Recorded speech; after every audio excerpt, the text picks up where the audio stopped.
Muy buenas tardes a todos y bienvenidos a este primer webinar que estamos realizando junto a CanPharm. Mi nombre es Estefanía Alfaro Cuadros, soy médica cirujana y soy vicepresidente de la Asociación Peruana de Medicina Cannabinoide.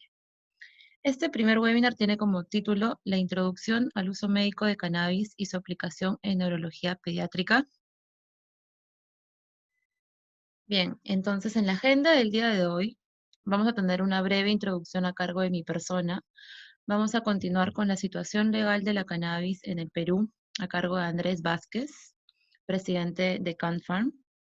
El sistema endocannabinoide y su acción en el sistema nervioso central, a cargo del doctor Juan Locke. Los compuestos activos de la cannabis, a cargo del doctor Max Alzamora. Y, por último, la experiencia clínica en epilepsia con nuestro invitado internacional, el doctor Orlando Carreño. Recuerden que sus micrófonos, así como su cámara, están silenciadas para mantener un orden y el respeto durante el webinar. Y luego de las ponencias vamos a tener una ronda de preguntas en un tiempo aproximado de 20 minutos. Las preguntas pueden ser redactadas en donde dice chat, así como también los comentarios, y van a ser leídas verbalmente a los ponentes para poder ser resueltas. Bien, entonces cuando hablamos de cannabis en neurología, hay que retroceder un poco para poder orientarnos desde cuándo se habla del uso médico de cannabis en la neurología. Nos dicen que hay tablas cuneiformes que se encontraron en un museo británico provenientes de Babilonia, donde, según la traducción, hacia el año 718 a 612 a.C., se utilizaba la cannabis para unos movimientos desordenados que eran llamados convulsiones nocturnas. La siguiente referencia histórica que se tiene del uso médico de cannabis para las convulsiones es del año 1464. Abu Bakr Muhammad describe a un poeta persa que trataba las convulsiones en Bagdad con cannabis. Ya publicaciones más recientes que sí se tienen a disposición en la bibliografía son, por ejemplo, la del doctor William O'Shaughnessy, que es un médico famoso y conocido, ya que él trabajaba en la British Company de la India y observó cómo en la India trataban tétanos, convulsiones, dolor con cannabis e introdujo esta medicina en el occidente, iniciando por Inglaterra. No fue mucho después que Estados Unidos em, introdujo el uso médico de cannabis en, en su país y lo introdujo en lo que antes se llamaba el dispensatory de Estados Unidos, que hoy se conoce como la farmacopea. El uso que se describe en este texto es para epilepsia, tétanos y neuralgia. Y es en 1942 que es incluido el cannabis como uso terapéutico en la farmacopea de Estados Unidos para distintas dolencias, a pesar que en 1937 ya se había dado el Tax Act que prohibía el cannabis. Entre los años 1800 y 1950 se encuentra en la literatura, en internet, muchas referencias y muchas imágenes acerca de medicamentos en base a cannabis, en base a aceites, tinturas, y es más que nada que hubo digamos, un retroceso y una detención por un tema legal, más no por un tema médico. Como podemos ver, ya había bastante referencia a lo largo de la historia sobre su uso en neurología. Cuando uno busca en en un buscador científico, en una página web, por ejemplo, estas son referencias de PubMed, y uno coloca cannabis y neurología, encontramos que tenemos desde el año 1968 las primeras publicaciones hasta el año 2020 que tenemos aproximadamente 42 publicaciones en lo que va del año. Para el año 2019 hubieron 96 publicaciones solamente de cannabis y epilepsia. Y aquí quería traerles unos ejemplos de los primeros estudios que hubieron acerca del uso de esta planta. Drew y Miller en el año 1974 hicieron una publicación acerca de los mecanismos neurales y de comportamiento de la cannabis en el organismo. En ese mismo año hubo una carta del editor hablando acerca de la actividad antiepiléptica del cannabidiol, que ya había sido descrito años antes. Podemos ver también que en el año 75, Johnson, McNeill y Crawford y Wilcox hacen una publicación acerca de la actividad anticonvulsivante del delta 9 tetrahidrocannabinol, más conocido como THC. Y tenemos ya en 1978 un estudio con el título de cannabis y epilepsia. Este estudio que estoy mostrando de 1974, que lo mencioné anteriormente, de la Universidad de Salt Lake City en Utah, es interesante porque nos dice que, si leemos las primeras líneas, que ya se sabía para ese entonces que habían varios cannabinoides dentro de la planta de cannabis que tenían un potencial anticonvulsivante. Entre ellos describen a su mayor constituyente, el delta 9 tetrahidrocannabinol, el THC. Sin embargo, nos dice también que, eso es lo que le estoy diciendo del delta 9 THC, y también nos dice de que tiene un índice de protección bastante alto. Entonces también ya se estaba estudiando la farmacocinética de esta planta para el año 74. Nos dice también que uno de los componentes no psicoactivos, que viene a ser el cannabidiol, tiene el índice de protección más favorable.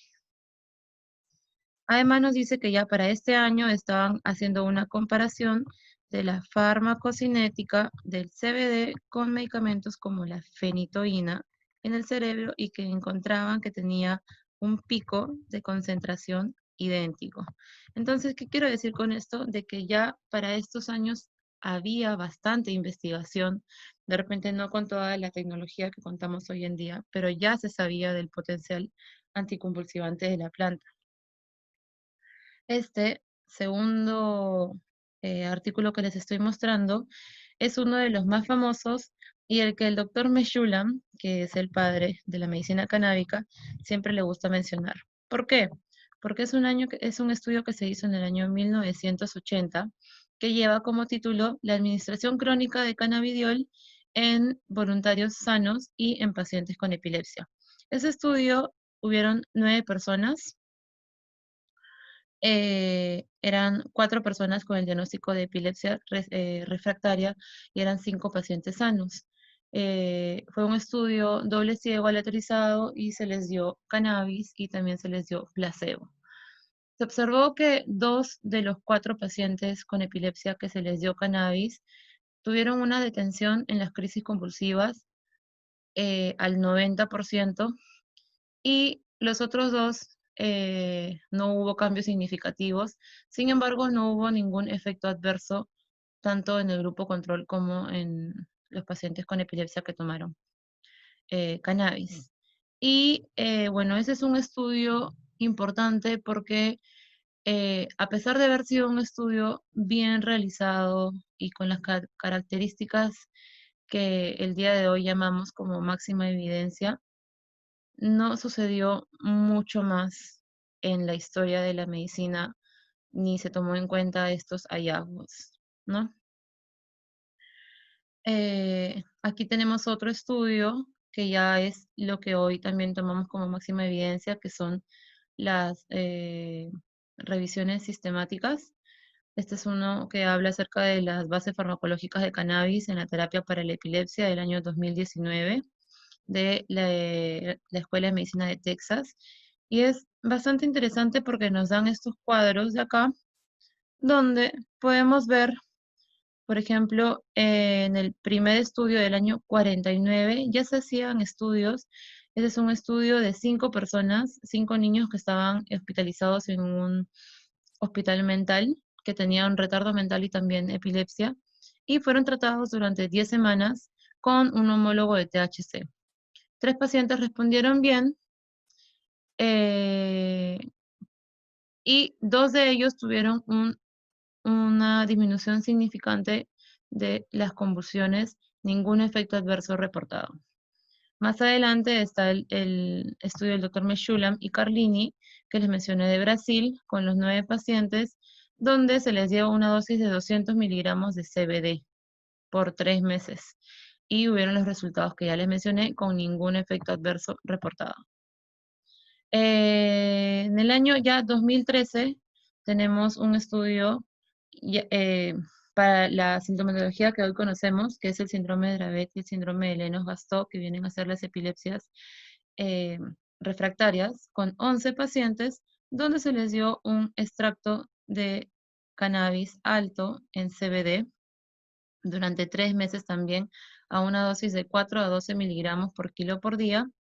Y los 11 pacientes se observó y experimentaron una disminución en las convulsiones del tipo motor. 8 de los 11 tuvieron una disminución de casi el 100% de las convulsiones y uno de los 11 tuvo el 75%. Podemos ver que todos tuvieron más del 30% de la disminución de las convulsiones, lo cual es un resultado bastante interesante, siendo con un extracto, no nos dicen que sea un extracto estandarizado, ni un extracto de valor farmacéutico de cannabis. Y los efectos adversos observados fueron efectos adversos leves como sedación. En este segundo cuadro, lo que me parece interesante es este estudio de Friedman en el 2014, que ya muchos habrán escuchado, que es el estudio que se le da cannabis a unos pacientes que también tomaban clobazam. Y es uno de los estudios que nos muestra también una parte importante del uso de cannabis, que es verificar la interacción medicamentosa, ya que cannabis también tiene bueno, seguramente lo van a hablar los doctores más adelante, tiene un metabolismo por el citocromo P450, y en este estudio observaron que cuando se daba cannabis y clobazam, cannabis hacía que clobazam permanezca en sangre durante más tiempo, por ende llevaba a una reducción del medicamento, que a veces viene a ser una metaterapéutica también en los niños con epilepsia refractaria. Ya para el día de hoy tenemos, como dije, las revisiones sistemáticas ya mucho mejor realizadas, que nos dicen también con un grado de evidencia moderado de que cannabis es una opción terapéutica para las epilepsias, sobre todo las epilepsias refractarias y el síndrome de Lennox-Gastaut y el síndrome de Dravet. Estos estudios que les he mostrado son todos en países anglosajones, y hay que reconocer también que hacer investigación es difícil, y más cuando se hace investigación con niños por los temas éticos y con niños que están sometidos a una polifarmacia. Sin embargo, a pesar de ello, ya en Latinoamérica hay esfuerzos por documentar los hallazgos y las observaciones de los médicos en cuanto al uso médico de cannabis en epilepsia. Y tenemos este estudio de Chile, que es un tratamiento compasivo y de acompañamiento con cannabis en niños con epilepsia resistente, ¿no? Es una descripción de 2 pacientes. Podemos ver en este primer cuadro, que corresponde al primer paciente, que todo lo que está sombreado de negro son el número de crisis diarias sin cannabis, y lo sombreado de gris, claro, es el número de crisis diarias con cannabis. Vemos que las tónico-clónicas en el primer paciente disminuyen de 10 a 2, luego las tónicas generalizadas disminuyen también de 10 a 2 diarias, y las mioclónicas generalizadas, bueno, se mantienen. Sin embargo, a los 180 días, que haya una disminución bastante importante en las tónico-clónicas y las tónicas generalizadas, es ya un resultado óptimo. Y en el segundo niño también podemos ver que hay una disminución significativa en cuanto a las tónicas generalizadas, y sin embargo las focales y las mioclónicas quedan, ¿no? ¿Por qué hay más disminución en las tónicas generalizadas y las tónicas clónicas? Bueno, también es motivo de investigación. Y este segundo es un estudio publicado hace 3 años en una universidad de Argentina. Y bueno, es un estudio que se hizo con 16 pacientes. en los cuales se observó que 3 pacientes tuvo una disminución igual o mayor al 50% en la frecuencia de las crisis. 9 pacientes de los 16 asistieron a un control con electroencefalografía y 2 de ellos presentaron cambios positivos en los trazados. Además de estos resultados, 5 pacientes hubo efectos positivos, siendo el más frecuente la mejoría en la conexión con el entorno. Y este es un punto importante porque el uso de cannabis en neurología no solamente se debe medir, eh, desde mi perspectiva, desde un tema de cuántas crisis tuvo hoy o cuántas crisis disminuye, sino qué cosas nuevas por resultado de una disminución de la inflamación del cerebro está observándose en el paciente, ¿no? Mejoría del entorno, sonrisa social, mejoría en los movimientos, y esas son cosas que también se reportan y que hemos podido observar en la práctica clínica.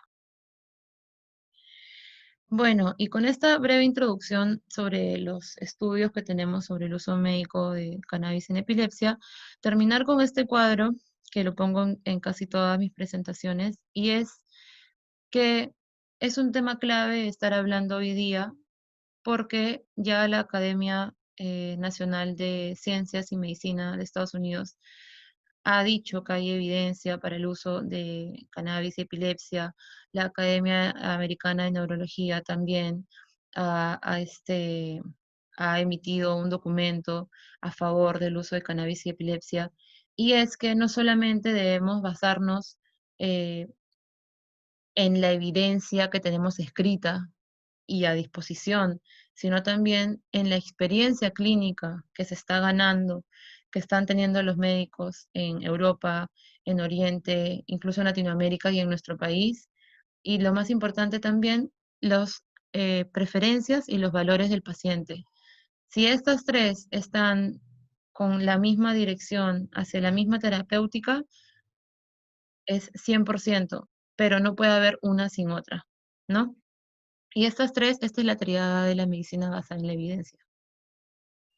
Sin más preámbulo, darle el pase a Andrés Vázquez con la situación legal de cannabis en el Perú.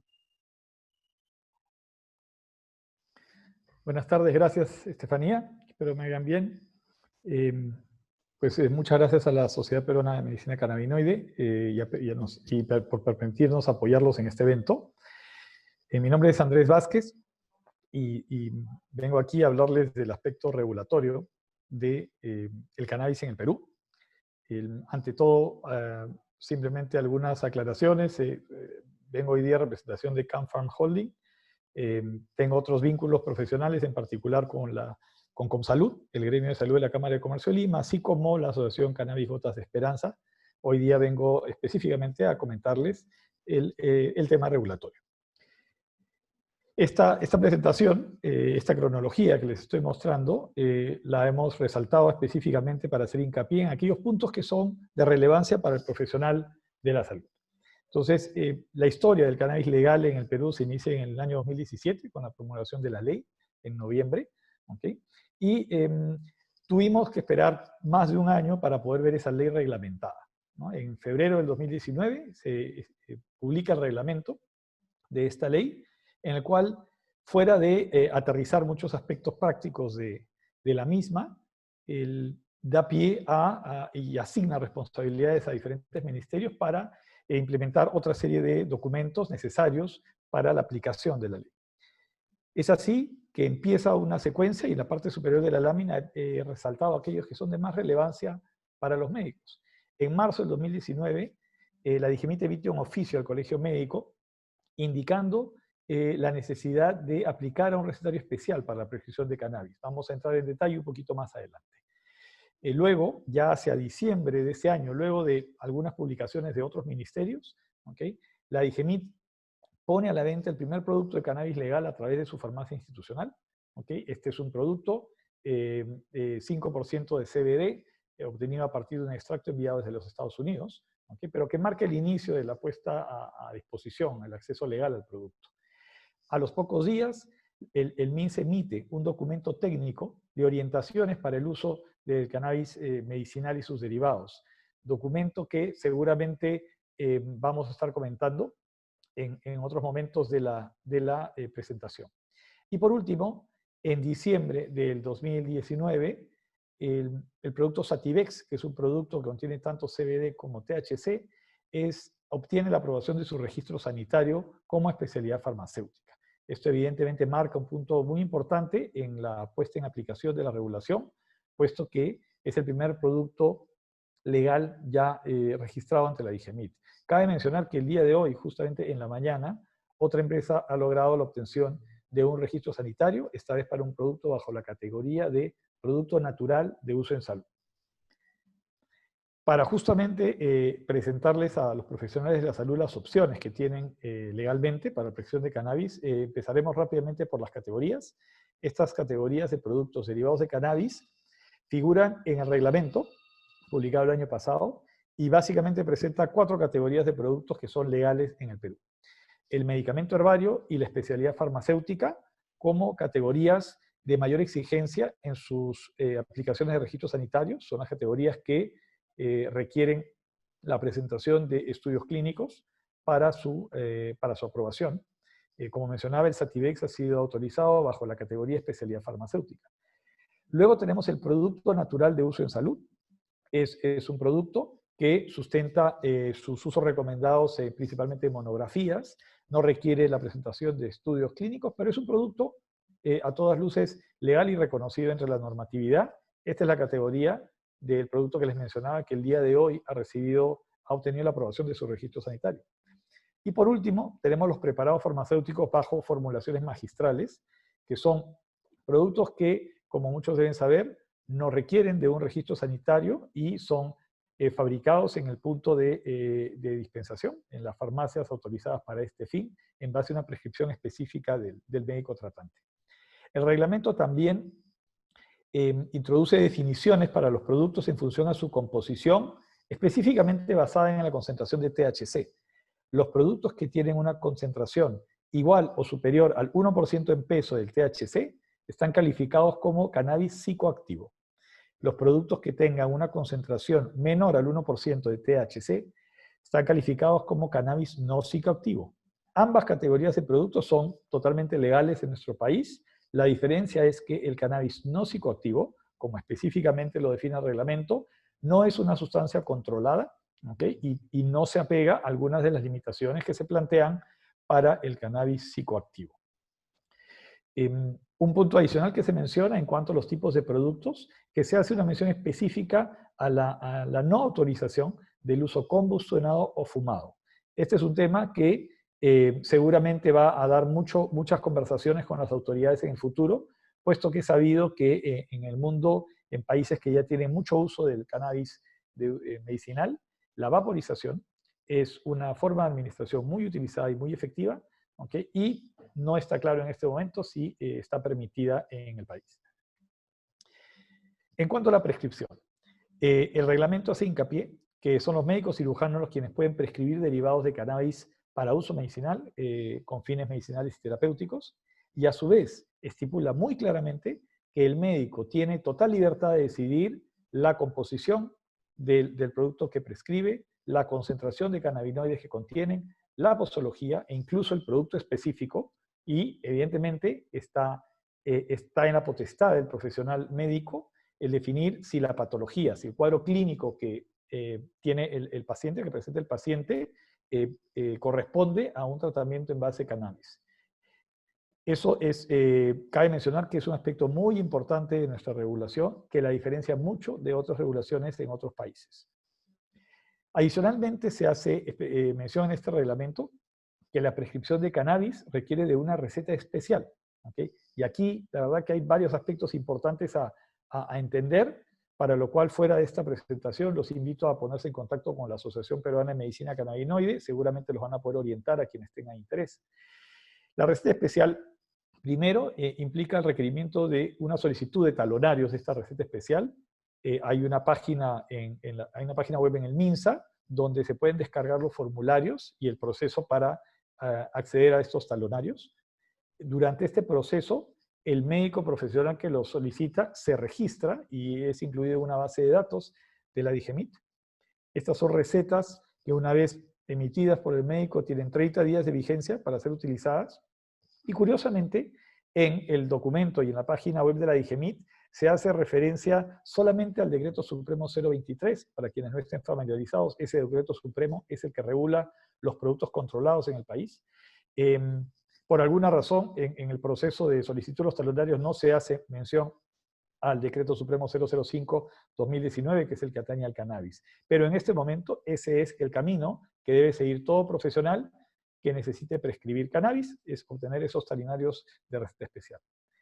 Adicionalmente, el reglamento le da la posibilidad al médico tratante que en el caso de que necesite prescribir un producto que no está disponible en el país, puede hacer uso de una autorización excepcional de importación, o también llamada de uso compasivo, mediante la cual el paciente con la receta puede importar directamente el producto que el médico le haya recomendado. Para esto se debe utilizar la misma receta especial y el paciente debe haber sido previamente registrado en el Registro Nacional de Pacientes Usuarios de Cannabis. Finalmente, para la dispensación. La dispensación de todos los productos derivados del cannabis para uso medicinal es mediante receta especial. Sin embargo, dice claramente el reglamento que cuando la formulación solo contenga cannabidiol o CBD, es con una receta que se entiende en el reglamento que es una receta simple. Debemos mencionar que durante la puesta en venta del producto en la farmacia institucional de la DIGEMIT, en la práctica, lo que se vio es que la farmacia solicitaba una retención de esta receta. Entonces, en verdad, si bien el reglamento no estipula que sea receta especial, por otro lado, sí le solicita al médico que la receta sea retenida.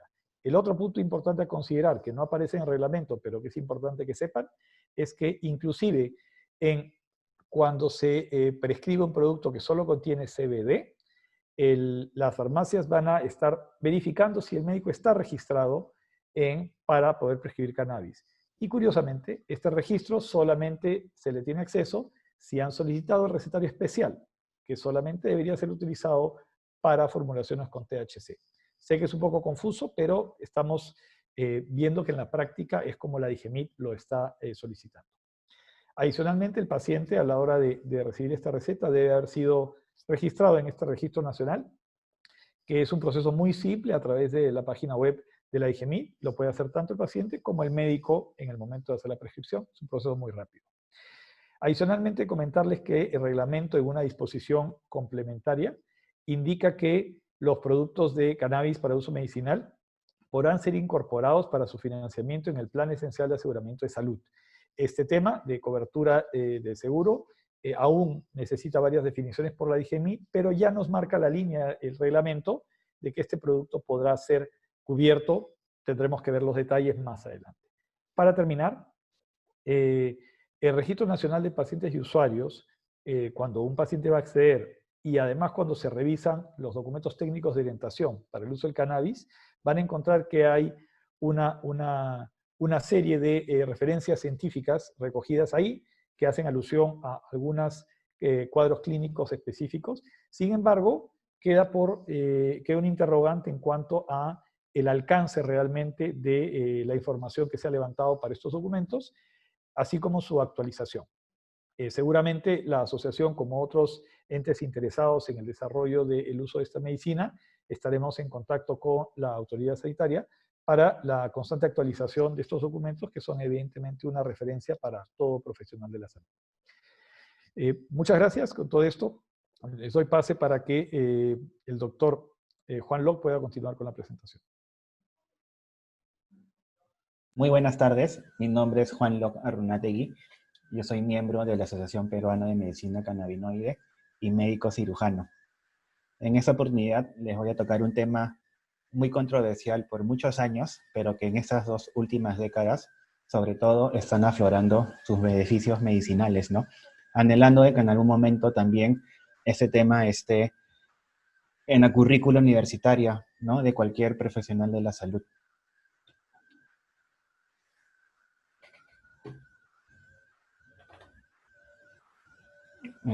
Es importante, ¿no? Así como nosotros tenemos el sistema dopaminérgico, el sistema opioide, también tenemos este sistema endocannabinoide, ¿no? Los endocannabinoides. Es importante diferenciar los endocannabinoides que se forman en la planta, que son los fitocannabinoides, que luego hablará el doctor Alzamora, y que estos fitocannabinoides lo que van a hacer es imitar unas sustancias que nosotros mismos ya producimos en el organismo, que son los endocannabinoides.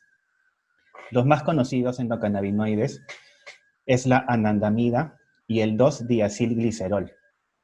Estos endocannabinoides lo que van a hacer luego es unirse a unos receptores que tenemos en el organismo. Los más conocidos son los receptores CB1 y CB2. Esto con el fin de hacer una función de regulación o de homeostasis en el organismo. Entonces es importante saber que el sistema endocannabinoide lo comprende tanto los endocannabinoides, que son la anandamida y el 2-diacilglicerol, los receptores cannabinoides CB1 y CB2, y sus enzimas de síntesis o formación, y sus enzimas de degradación. Para ubicarnos en el tiempo, de hecho sabemos que en el año 1964 se descubre la molécula activa más importante de la planta del cannabis, que es el THC. Luego tuvieron que pasar 24 años para saber los mismos científicos cómo funcionaban en el organismo. Y esto fue mediante el descubrimiento del receptor CB1. Pasaron 4 años, en el año 1992, para que se descubriera esta molécula tan importante de la planta, de nuestro organismo, perdón, que es la anandamida. Y fíjense, ¿no? Este sistema endocannabinoide nos acompaña en nuestra evolución, como dice ahí, hace 600 millones de años. Claro, porque este sistema no es propio del ser humano, ¿no? Lo tienen muchos niveles biológicos, desde nemátodos, estrellas de mar, anfibios, reptiles, aves y peces, tienen ese sistema endocannabinoide. Entonces, desde este punto ya nos podemos dar cuenta de que es un sistema básico para nuestra vida y para nuestra supervivencia. Por ejemplo, se ha visto el rol muy importante que juega el sistema endocannabinoide en lo que es la fecundación, la implantación, el desarrollo del sistema nervioso central y también en la succión mamaria. Entonces, desde ahí ya podemos darnos cuenta de que este sistema es indispensable para nosotros. Importante, de hecho, también saber cómo se forman los endocannabinoides. Y esto va a ser mediante la síntesis de ácidos grasos, ¿no? De la cascada del ácido araquidónico. A partir de ahí se va a formar la anandamida y el 2-diacilglicerol. Y estos endocannabinoides lo que van a hacer es juntarse a este receptor acoplado de proteína G, que es el receptor CB1 o CB2. ¿Esto como para qué? Justamente decíamos para realizar una función de homeostasis y de equilibrio en nuestro organismo, en todo nivel biológico, ¿no? En nuestro sistema nervioso, sistema inmune, sistema digestivo, en realidad involucrado en muchas funciones básicas de nuestro organismo y sobre todo en el sistema nervioso central, ¿no? Aquí, como podemos ver, nos muestra a nivel celular cómo es que funciona el sistema endocannabinoide. Nosotros acá tenemos la neurona presináptica y la neurona postsináptica. Un ejemplo clásico lo tenemos con el dolor, ¿no? Sabemos que un estímulo doloroso lo que va a hacer es secretar este neurotransmisor que es el glutamato. Una vez que el glutamato se libera, llega a su receptor en la neurona postsináptica y lo que va a hacer esta hiperexcitabilidad del glutamato es que aumente el calcio. Y este aumento del calcio justamente lo que va a hacer es formar el precursor de los endocannabinoides. ¿Para qué? Para que este luego otra vez haga una vía hacia su receptor CB1 que está en la neurona presináptica. Entonces, como vemos acá, es una acción retrógrada los que tienen estos endocannabinoides, ¿no? ¿Y esto para qué? ¿Para qué se va a unir en la neurona presináptica el receptor cannabinoide y su endocannabinoide? Justamente para inhibir esa hiperexcitabilidad que está teniendo el glutamato. Por eso es que se llama o se dice que los endocannabinoides en general es un neuromodulador. ¿Y esto para qué? Para justamente llegar a un equilibrio o a una homeostasis. Y de hecho, ustedes fíjense que este sistema no solo se limita a lo que es el sistema nervioso central, ¿no? Tenemos receptores cannabinoides en la periferia, en el tronco encefálico, en la corteza cerebral, en el mismo cerebro. Entonces, toda esta maquinaria que se va a poner en funcionamiento justamente va a ayudar a que se inhiba el estímulo doloroso. Y como vemos acá abajo, no solo involucra el sistema endocannabinoide, sino también involucra a otros sistemas, como decíamos, ¿no? Y por ejemplo, uno de ellos es el sistema opioide, para así también disminuir aún más el estímulo doloroso. Miren, ¿no? Fíjense que de hecho el sistema endocannabinoide lo tenemos prácticamente en todo el organismo, ¿no? En los huesos, en el sistema digestivo, pero sobre todo en el sistema nervioso, ¿no? En el hipocampo, por ejemplo, tenemos muchos receptores cannabinoides y sabemos que el hipocampo es la zona o el lugar donde rige la memoria, el aprendizaje, la concentración. Entonces, es muy valioso esto, por ejemplo, en pacientes con autismo, ¿no?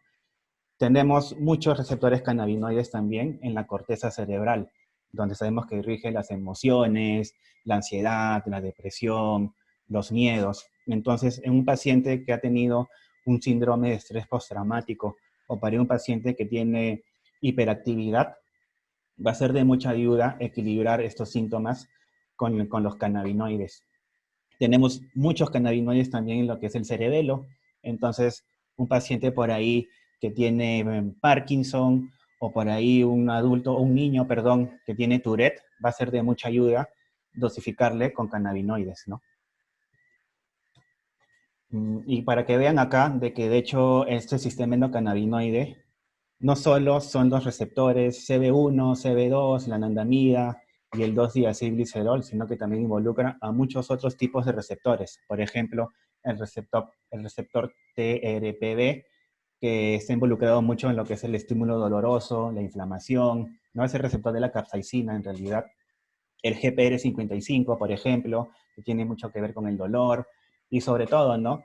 Miren acá este receptor PPARS, que justamente es un receptor que está dentro del núcleo y que le va a conferir a estos endocannabinoides el efecto neuroprotector y neuroregenerador que tiene, ¿no? Este sistema. De hecho, saber de que este sistema endocannabinoide, por muchas causas, se puede desequilibrar, ¿no? Se puede desarmonizar. Sobre todo, puede estar disminuido. Esto se ha visto mediante estudios de medición de endocannabinoides y sus receptores. Y es particular porque esto se ve en enfermedades que son muy de difícil tratamiento convencional, ¿no? Por ejemplo, pacientes con fibromialgia, colon irritable, migraña. Vemos de que muchas veces el tratamiento convencional no les funciona. Entonces, cuando ellos intentan con un tratamiento con cannabis, generalmente en realidad es muy positivo, ¿no? Y eso es porque justamente el cannabis está yendo a la raíz del problema, a esta deficiencia del sistema endocannabinoide. Acá es para que vean, de hecho, que se ha visto de que casi todas las enfermedades que involucran el sistema nervioso central, el sistema endocannabinoide responde, ¿no? Por ejemplo, si hay una hipoxia o una injuria cerebral, ese sistema endocannabinoide y sus receptores van a responder, ¿no? Los receptores CB1, el TRPV, el GPR55, el PPAR, va a responder. ¿Y para qué? Para que el daño en la lesión sea la menor posible. Por ejemplo, acá vean, de hecho, se han hecho estudios mediante bloqueo de los receptores cannabinoides en ratas, ¿no? En ratas que les formaron o les inducieron epilepsia. Y cuando bloqueaban estos receptores, vieron que esa frecuencia de las epilepsias aumentaban, ¿no? Y cuando los desbloqueaban, estas frecuencias disminuían. Entonces, acá ya vemos de que, de hecho, hay una relación muy íntima en lo que es el sistema endocannabinoide y la epilepsia, ¿no? Por ejemplo, también se ha visto esto ya en seres humanos, que hay una disminución de los endocannabinoides, del 2-diacilglicerol y también de la anandamida en pacientes que tienen convulsiones.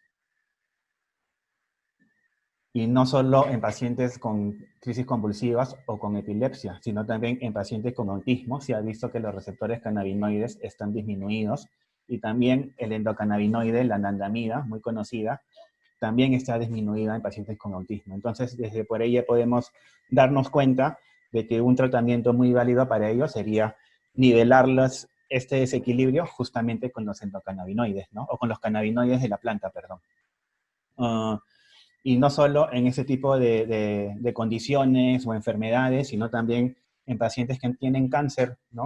Por ahí niños con glioblastoma se ven muy beneficiados con los fitocannabinoides. Y esto no solo se limita a estudios en animales, sino a estudios ya en personas y que está en fase 2, en combinación con quimioterapia, y les está yendo muy bien. Es importante también saber, para ya culminar, de que el sistema endocannabinoide no solo está hecho para los fitocannabinoides, sino también para otro tipo de sustancias, ¿no? Que van a estimular muy bien el sistema endocannabinoide. Es importante una dieta en las personas que sean ricas en omegas, ¿no? Omega 3, omega 6, cacao y maca, también se ha visto que estimulan el sistema endocannabinoide. El beta-carofileno, que lo encontramos en la pimienta negra, orégano, clavo de olor, se van a unir también a receptores cannabinoides para así también equilibrarlo. Además, se ha visto que una interacción social, perdón, y ejercicios, ¿no? Ejercicios de leve a mediana intensidad también estimulan mucho el sistema endocannabinoide. Entonces, esto lo digo más que todo para que sepan de que un manejo integrativo es importante en los pacientes que tienen alguna condición y que estén tomando cannabinoides, ¿no? Ya que un paciente, por ejemplo, que tiene parálisis cerebral infantil y está tomando cannabinoides y lleva terapias, entonces las terapias van a ser mucho mejor llevadas con el cannabis, ¿no? Va a generar mucho más neuroplasticidad en realidad en los pacientes. Y para acabar, ¿no? Con una frase que lo dijo un italiano, un científico italiano, en realidad muy estudioso del sistema endocannabinoide, es esencial para la vida, es parte de nuestro día a día y participa cómo piensas, en cómo sientes, en cómo duermes, en cómo te alimentas, en cómo recuerdas y en cómo te proteges. Muchas gracias. Vamos a dar paso a nuestro siguiente invitado, que es el doctor Orlando Carreño. Él es neuropediatra y epileptólogo de la Universidad Nacional de Colombia, es profesor de pediatría de la Universidad CES y la Pontificia Bolivariana de Medellín. Es CEO del Grupo Antioqueño de Neurología Pediátrica, experto en epilepsia con áreas de interés en espasticidad, cannabinoides terapéuticos, TDAH, neurodesarrollo, inteligencia artificial y Big Data. Además es investigador en tratamientos antiepilépticos, fármacos, neuromodulación, toxina botulínica, BNS, baclofeno y cannabis medicinal. Es asesor en políticas públicas de salud a entidades gubernamentales y privadas. Bienvenido, doctor Orlando Carreño. Puede compartir su pantalla si desea. Bueno, muchas gracias. Gracias a los organizadores por la invitación. Muy amables. Tenía planeado ir a Perú, pero no pensé que fuera así de rápido el viaje y virtual. Voy a dividir entonces la charla en dos. Primero voy a contarles un poquito de una historia que se van a dar cuenta cómo al final parecerá como historia de Gabriel García Márquez, pero al final encaja un poquito. Y es básicamente contarles por qué a veces demoramos mucho los análisis científicos, porque los mitos nos frenan o simplemente porque no tenemos en la cabeza muchas de las informaciones. Lo que cuando uno no conoce algo, pues el cerebro no lo piensa. Entonces, primero les comento un poquito los conflictos de interés. Pues para esta charla sigo con plación, ya acordamos con el doctor Max un par de cervezas presenciales en Lima, no virtuales, sino presenciales. He participado en varios de los estudios de fármacos anticonvulsivantes, desde el topiramato en adelante, la motrigina, levetiracetam, la cosamida. Tengo experiencia en el manejo de dispositivos, estimulación cerebral profunda y estimulador del nervio vago. Y pues he participado también como asesor de la política pública del Ministerio de Salud, específicamente en epilepsia, tanto la elaboración de guías como la reglamentación del cannabis medicinal y hoy cannabinoides terapéuticos en Colombia. Me alegra muchísimo haber escuchado que también en Perú estamos avanzando en estas políticas. Voy a empezar a contarles sobre un tema que se llama el complejo de esclerosis tuberosa. Por el año 2012 más o menos creamos un grupo que se llamaba el Consorcio Colombiano para el Estudio de las Neurodermatosis, preparándonos para otros estudios que se venían en este tema, estudios de investigación multicéntricos. Así que decidimos conformar el grupo y empezar a hacer como un estudio natural de la enfermedad en nuestro país y un censo de los pacientes. Esta esclerosis tuberosa tiene el origen en una mutación de dos genes, el gen TSS1 y el gen TSS2, que van a determinar la conformación de dos proteínas que se llaman la martina y la tuberina. Estas dos proteínas se unen para regular una vía muy conocida en el desarrollo de la organogénesis, no solamente cerebral, sino pulmón, riñones, piel, cerebro, ojos, etc. Esta vía mTOR, aquí vemos la vía mTOR2 y la vía mTOR1. Esta vía, como les digo, va a regular funciones importantes en la producción de células, en la migración de las células hasta su sitio final de origen, y la conformación de los órganos, en el caso específico de nuestro tema, del cerebro. Para que esta vía funcione muy bien, necesita que sea regulada por diferentes mecanismos. Uno de ellos es el complejo amartina-tuberina. Cuando el complejo amartina-tuberina falla,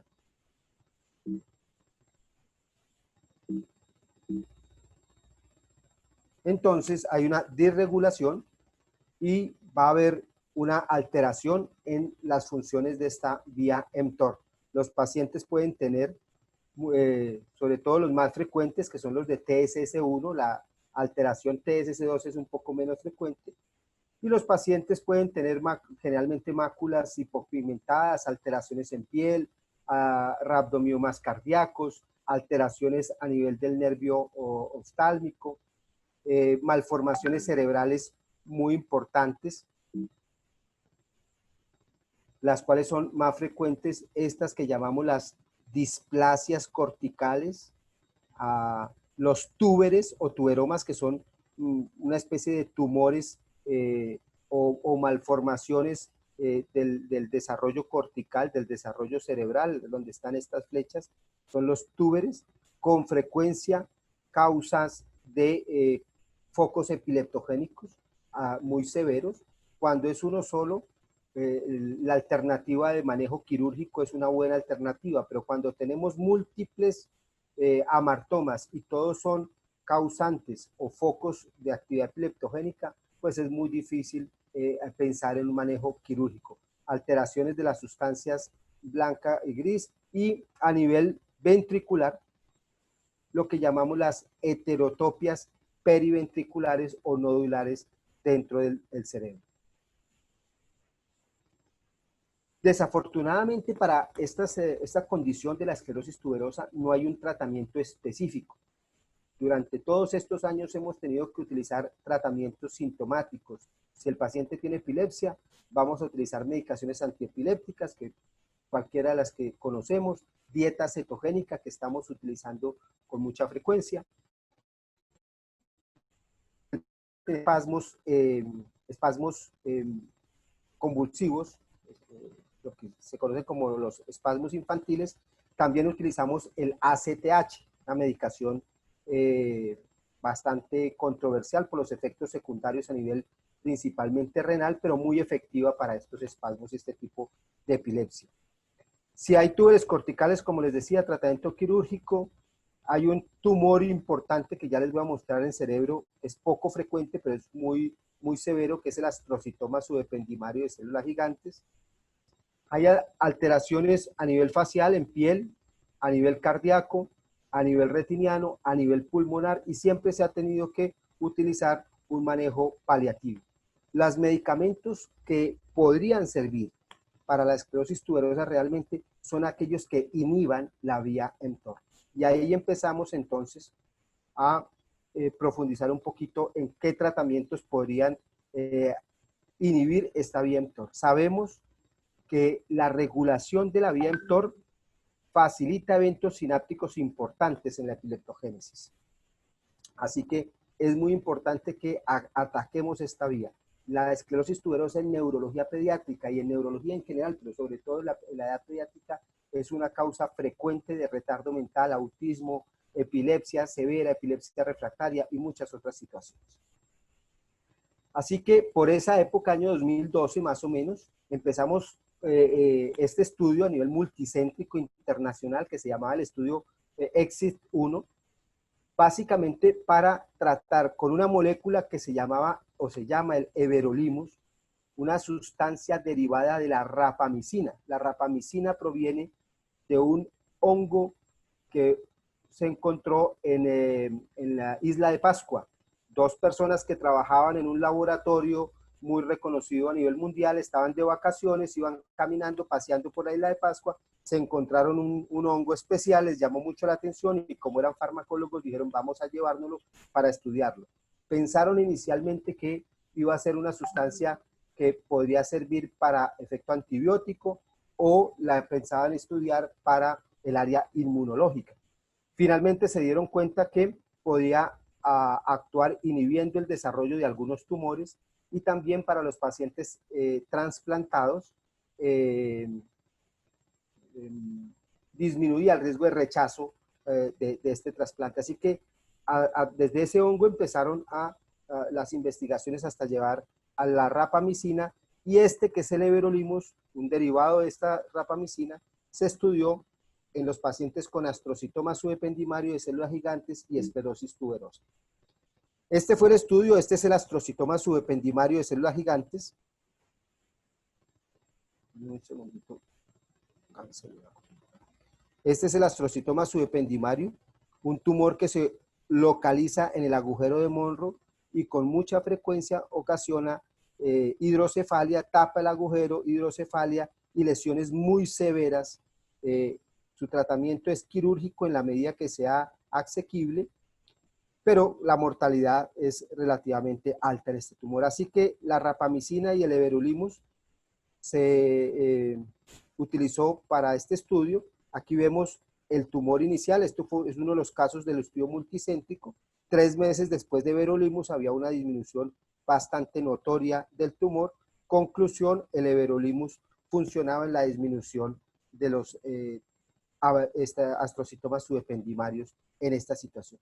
Este es uno de los pacientes de nuestro grupo, uno de los casos más severos del estudio multicéntrico. Ustedes ven acá una lesión tumoral muy grande, quística, múltiples quistes adicionales secundarios a la obstrucción de este tumor, alteración de la sustancia blanca por migración transependimaria y por todos los efectos citotóxicos que ocasiona este tumor. Aquí vemos el tamaño tan grande, una hidrocefalia severa y con el everolimus una disminución también muy notoria, tanto del tamaño del tumor como de los efectos secundarios. Aquí vemos el tumor más pequeño y obviamente una disminución de todas las consecuencias y las secuelas de ese tumor, de ese astrocitoma con una disminución de la hidrocefalia.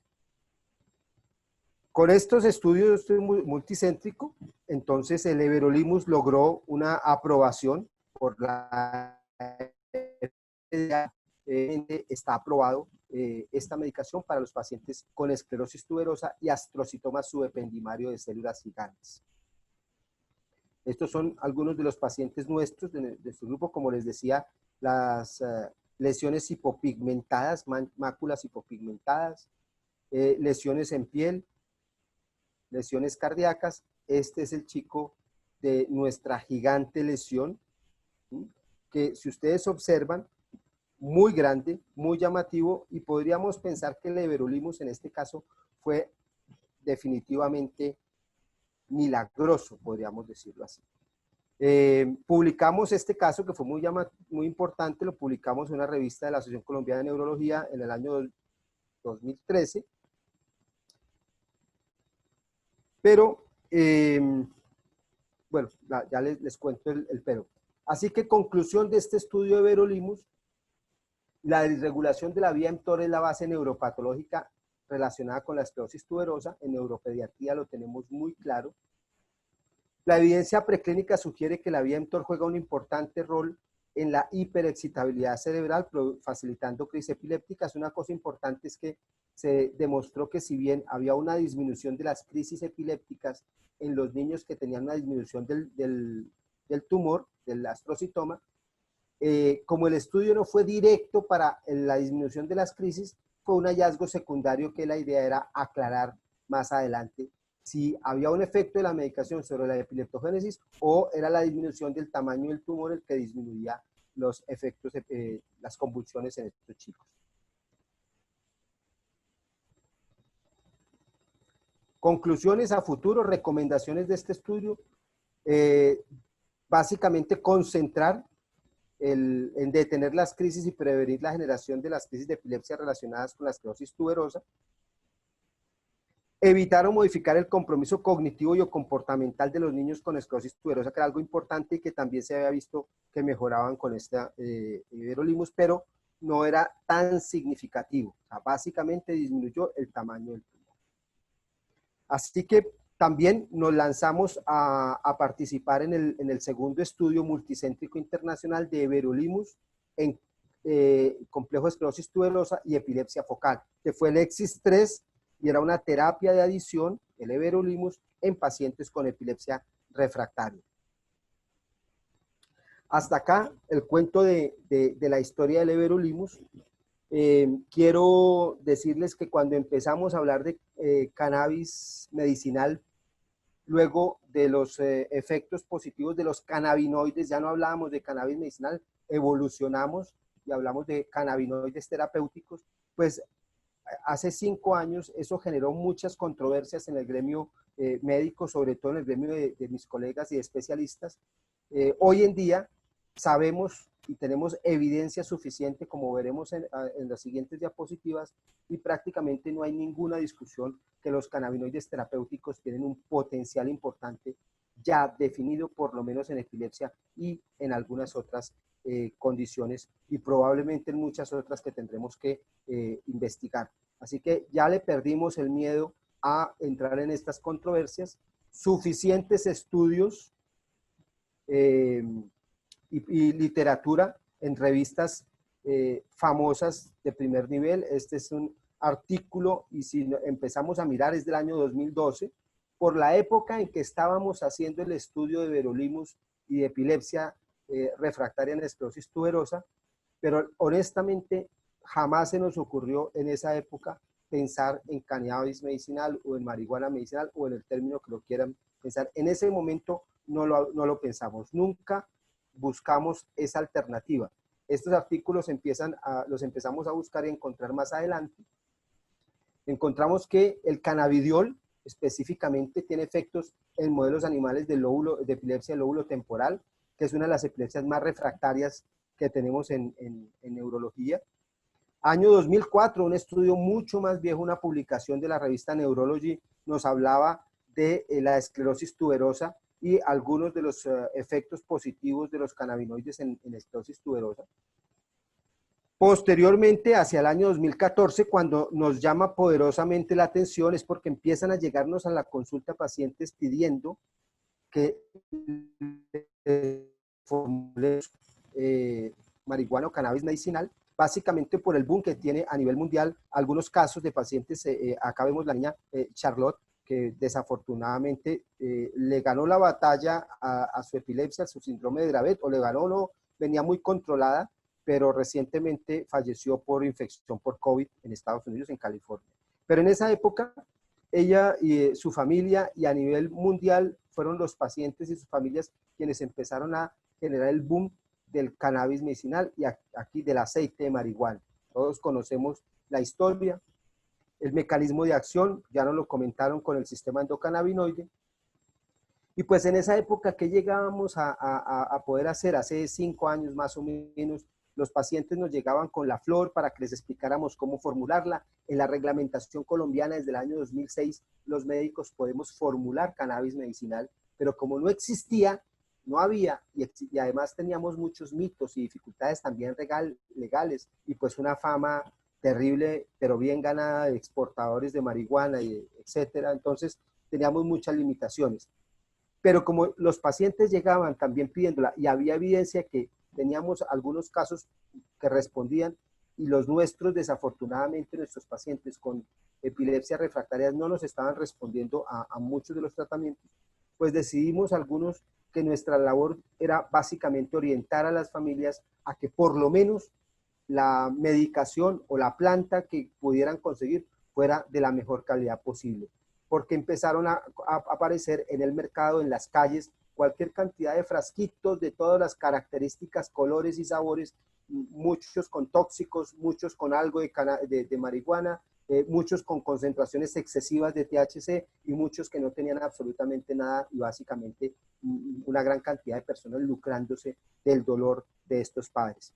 Así que así empezamos, o empezó las familias cultivando sus propias plantas, por lo menos para garantizar que no tuvieran tóxicos y que tuvieran un origen adecuado. Sigue reforzándonos la literatura mundial, dándonos respaldo de esta, hasta que aparece en esta revista de National Geographic el tema de marihuana entre ciencia y prejuicio. Ya poco a poco el gremio médico siguió entendiendo que había una posibilidad. El sistema endocannabinoide, que ya no lo mostraron, pero básicamente quiero reforzar lo que estaba comentando la doctora, y es que en la universidad nos quedaron debiendo el sistema endocannabinoide, y es importante que en este momento las facultades de medicina incluyan el sistema endocannabinoide y el estudio de este sistema y de los tratamientos cannabinoides o fitocannabinoides o cualquiera de estas cátedras que se puedan incluir en la facultad. La bibliografía que nos dice que la regulación al alta de los receptores CB1 en la sinapsis GABAérgica, recordemos que el GABA es el neurotransmisor inhibidor por excelencia y es el neurotransmisor más importante en la regulación y el freno de las crisis epilépticas. Luego tendremos canales de sodio, canales de potasio, etcétera, pero el neurotransmisor inhibidor por excelencia es el GABA. Y los receptores CB1 de cannabidiol actúan haciendo sinergia en esta sinapsis, regulando la baja de las sinapsis glutamatérgicas, que son las excitadoras, excitotóxicas, y obviamente ayudando a disminuir la capacidad epileptogénica de este foco que nos ocasiona las crisis epilépticas. Así que sabemos y conocemos cómo funciona perfectamente a nivel de epileptogénesis y de regulación de la epileptogénesis el cannabidiol. El cannabidiol también ha demostrado tener efectos antiinflamatorios y neuroprotectores. Posteriormente, año 2014, en la revista de Epilepsia, unas revistas también importantes del tema, aparece un solo suplemento y se habla del uso médico de la marihuana. Ahí ya seguíamos hablando de marihuana medicinal, pero pues ya por lo menos los médicos, los neurólogos, los epileptólogos, un grupo muy reacio a hablar del tema de los cannabinoides o de la marihuana medicinal, ya aceptaba y entendíamos esta situación. El laboratorio GW Farmacéutica, que como ya lo comentaron, logra estudios principalmente en epilepsia de Dravet y epilepsia de Lennox-Gastaut con su medicación Epidiolex, y logra los registros en la Comunidad Europea y de la FDA recientemente. Finalmente, para todos los que aún continuaban negados al tema de la posibilidad de los cannabinoides en el control de la epilepsia, o no querían utilizarla por el mote o la mala imagen que tenía la marihuana desde el punto de vista medicinal, por su uso lúdico, recreativo, aparece el doctor Orrin Devinsky, que es una de las autoridades mundiales en epilepsia. Él es el director del Laboratorio de Epilepsia de la Universidad de Nueva York, y él replica los estudios europeos con Epidiolex, lo replica en Estados Unidos, 13 centros, cerca de 400 pacientes con muy buenos resultados, similares al estudio inicial, pero con una gran cantidad de pacientes que permite definitivamente demostrar que el cannabidiol sí tiene un espacio importante y una labor importante como anticonvulsivante. Esta es otra sustancia que es el Sativex, aprobada también producida por el mismo laboratorio GW Farmacéutica, y fue realmente la primera medicación aprobada en el mundo para, para el dolor en espasticidad en esclerosis múltiple, y es una mezcla 1 a 1 de THC y CBD. Entonces, ese mismo laboratorio continúa haciendo una gran cantidad de estudios. Finalmente, año 2018, la Asociación Inglesa de Pediatría incluye los productos medicinales de origen del cannabis en las guías de epilepsia. Ya es un logro importante. Continuamos en nuestro país, en Colombia, utilizando aceites de diferentes fabricaciones, con algunas regulaciones muy estrictas, mientras cursaba el proceso de legalización y de reglamentación, que ha generado además cerca de 20 empresas con inversiones muy grandes y más de 500 licencias de cultivo legales en este momento en nuestro país. Aparece, como les decía, el Epidiolex aprobado por la FDA, pero teníamos un inconveniente muy importante en Colombia, y es que el Epidiolex tiene un costo supremamente alto, más o menos unos $36.000 es el tratamiento para un paciente. Hace un mes, un laboratorio colombiano logra la primer cannabidiol de origen farmacéutico, y pues ya está aprobado e incluido en el sistema de salud esta medicación, que es básicamente una medicación muy similar al Epidiolex. Es uno de los cultivos en nuestro país legales. Finalmente, en el año 2020, en enero del 2020, muy recientemente, toda la revista de Epileptic Disorders saca un suplemento espectacular, se los recomiendo. Tiene artículos de los epileptólogos más importantes del mundo, con guías de manejo y de recomendación. Sale a la luz la posición de expertos de uso de cannabis medicinal en Canadá. Aquí hago una aclaración, comentado con los colegas autores. Ellos ahí mencionan mucho los productos de fórmulas magistrales o productos de origen natural puro, porque es básicamente lo que hay en Canadá, con muy buena fabricación, con muy buena calidad y reglamentado. No tienen Epidiolex en Canadá, por lo tanto aquí lo mencionan, pero la experiencia grande que ellos tienen es con productos de origen magistral.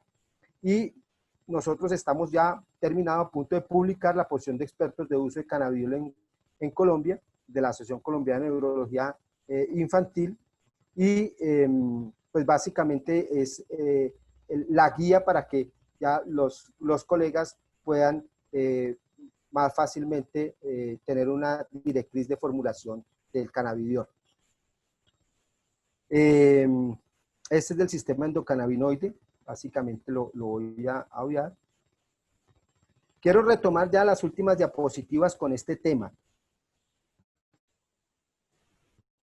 Tenemos entonces, vamos a nuestro paciente del astrocitoma subependimario de células gigantes. Como ya veníamos trabajando y hablando mucho de cannabis medicinal, empezamos a buscar, pues obviamente, más artículos y hacerle seguimiento a los estudios de investigación.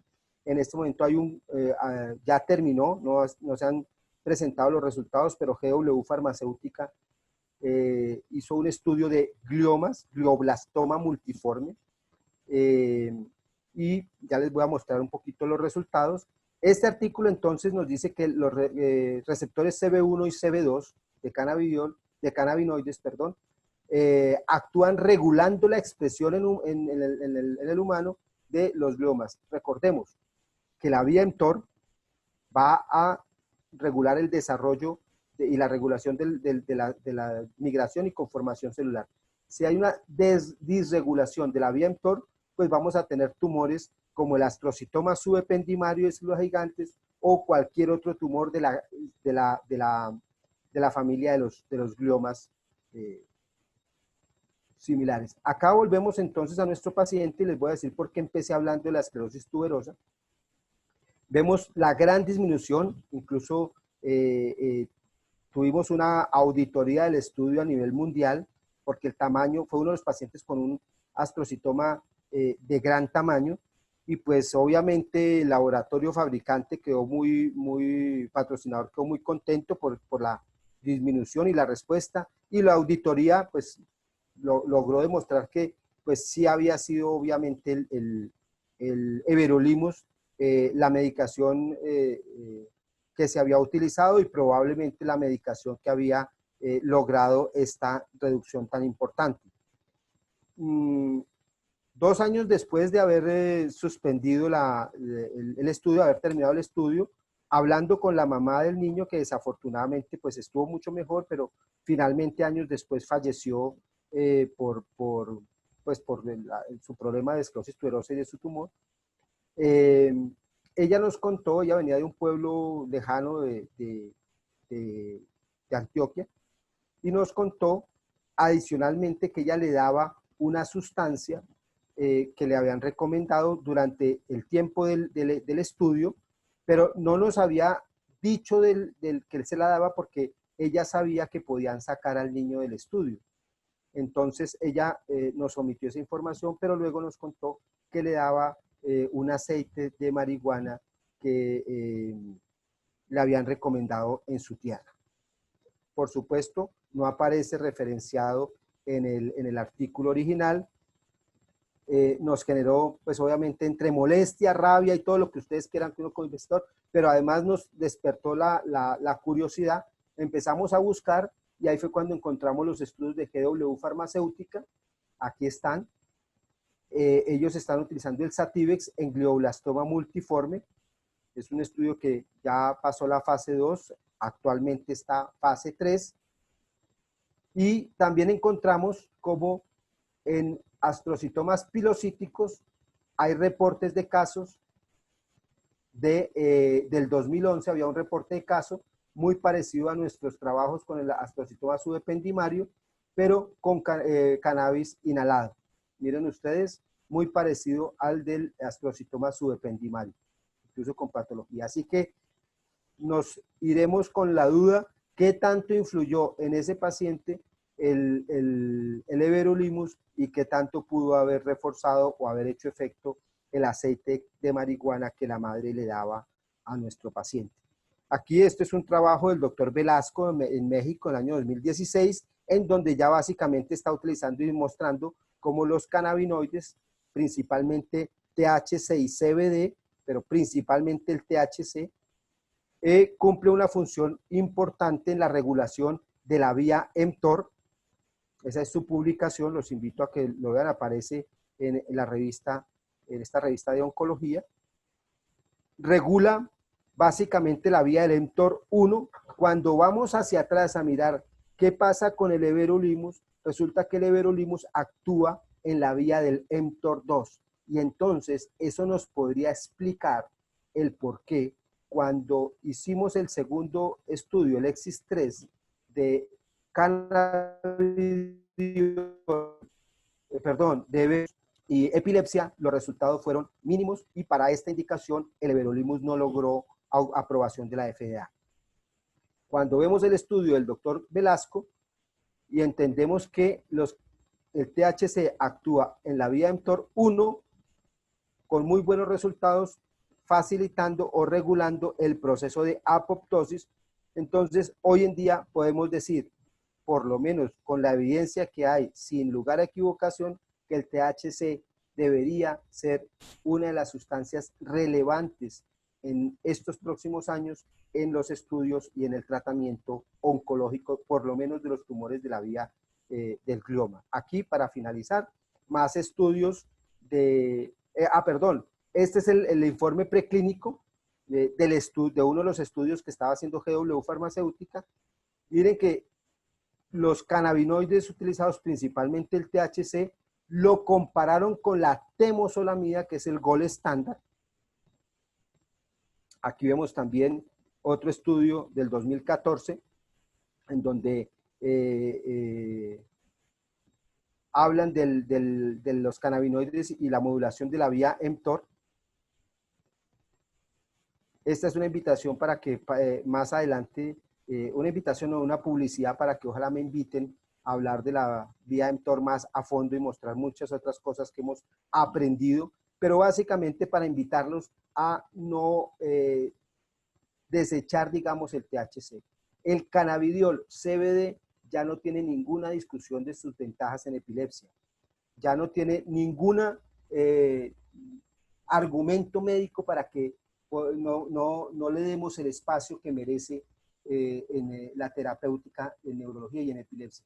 Pero el THC, como un regulador de la apoptosis natural, seguramente será una de las moléculas o una de las medicaciones que revolucionarán en los próximos años la historia de los cánceres sólidos a nivel del sistema nervioso central. Como vivimos en países en vías de desarrollo, no sabemos cuántos siglos va a durar nuestro desarrollo, pero vivimos en vías de desarrollo, nosotros tenemos como obligación generar tratamientos para nuestros pacientes que sean asequibles. No que los pobres tengan auto, eso no es un país desarrollado, sino que los ricos tengan transporte público, usen el transporte público. Muchas gracias. Muchas gracias, doctor Carreño.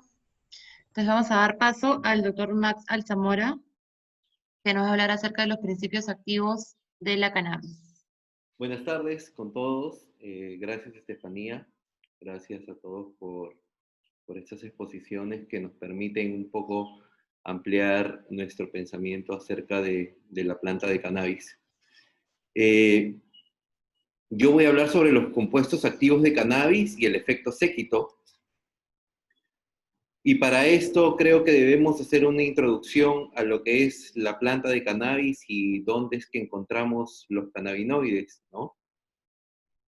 Principalmente los cannabinoides en la planta se encuentran en la flor femenina y específicamente en los tricomas, que son estructuras microscópicas filamentosas que le van a dar esta propiedad al cannabis.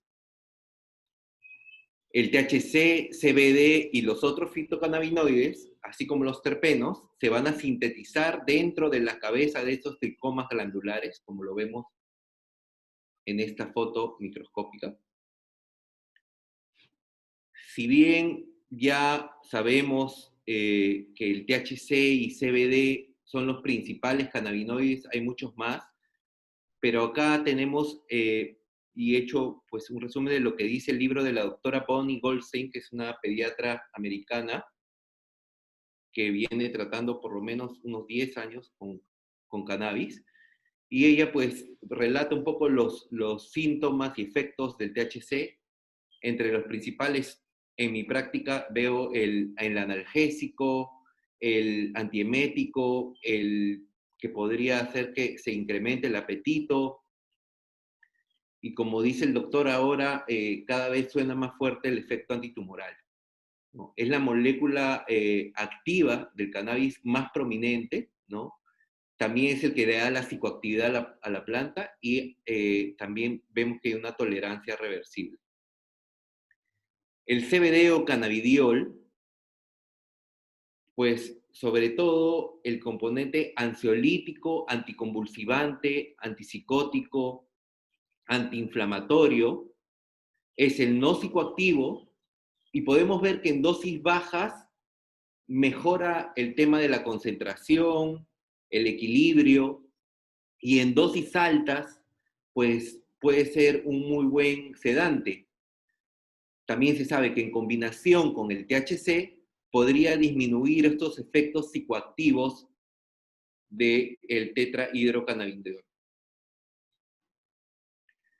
Acá les quiero mostrar este es un cuadro de Liefly, es una página que viene estudiando las diferentes cepas y sus beneficios medicinales. Y para ser específico, el tema neurológico, si vemos que Tourette responde bien solo al THC, vemos que todas las otras patologías responden mejor cuando hay una combinación de cannabinoides, ¿no? Acá vemos unos nombres seguro un poco que no se conocían, como el CBC, el CBG. La Academia Nacional de Ciencia en el 2017 nos da pues este documento en los que nos va a detallar la evidencia que ya hay con cannabis y en qué se puede recomendar. La evidencia concluyente con cannabis, con cannabinoides, es sobre todo para el tratamiento de dolor crónico en pacientes adultos, como un antiemético en pacientes inducidos a quimioterapia que vienen teniendo náuseas, vómitos y falta de apetito, y en pacientes con esclerosis múltiple mejorando los síntomas. Hay evidencia moderada en otras patologías y limitada en otras patologías. Recordemos que este es el año 2017, en estos 3 años han habido muchos más estudios, estamos esperando que la Academia Nacional de Ciencia publique nuevamente y ver qué nos dice al respecto. En el caso de dolor crónico, para decir que hay una evidencia concluyente, se basaron en esos 4 estudios. Un primero para dolor neuropático, es un tipo de estudio, un metaanálisis, en el que se utiliza la vía inhalatoria, pirolítica y la vaporizada, con flores de cannabis en porcentajes mayores a 0.5 de THC. El segundo estudio es un randomizado doble ciego para dolor neuropático en pacientes con HIV, y también fue por vía inhalada. Esta vía inhalada se brindaba por el NIDA, y donde se daba flores entre un porcentaje de 3.5 hasta, y llegando, bueno, eran 3 dosis diarias de 32 miligramos, lo que hace 96 miligramos por día. Otro estudio doble ciego, también para dolor neuropático en pacientes con HIV, igualmente en la vía inhalada, iniciando con 4%, pero en rangos del 1 a 8% de tetrahidrocannabinol o THC.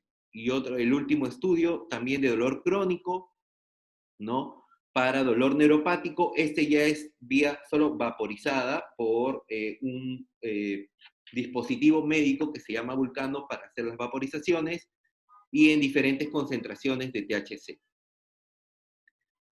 Ahora, hablamos, y se ha hablado en las exposiciones anteriores acerca de los terpenos, se dijo algo. Los terpenos son los compuestos orgánicos, aromáticos y volátiles que están en segundo orden después de los cannabinoides en la planta de cannabis, y que junto con estos cannabinoides van a producir una sinergia aumentando esta posibilidad terapéutica. Los principales, que también los relata la doctora Boni en su libro, tenemos al limoleno, ¿no? Que sobre todo le da un efecto ansiolítico y tiene una sinergia importante con el CBD. El beta-cariofileno, antiinflamatorio, muy bueno junto con el THC para dar protección gástrica, y con el CBD para dar el tema antiinflamatorio. El linalol, que hay que tenerlo muy en cuenta cuando escojamos algún compuesto de cannabis para epilepsia, porque tiene la propiedad anticonvulsivante, y con el THC de sedación y analgesia, y el beta-mirceno, que sobre todo es relajante muscular, potencia la acción del THC, y con el CBD y CBG dan la acción antiinflamatoria.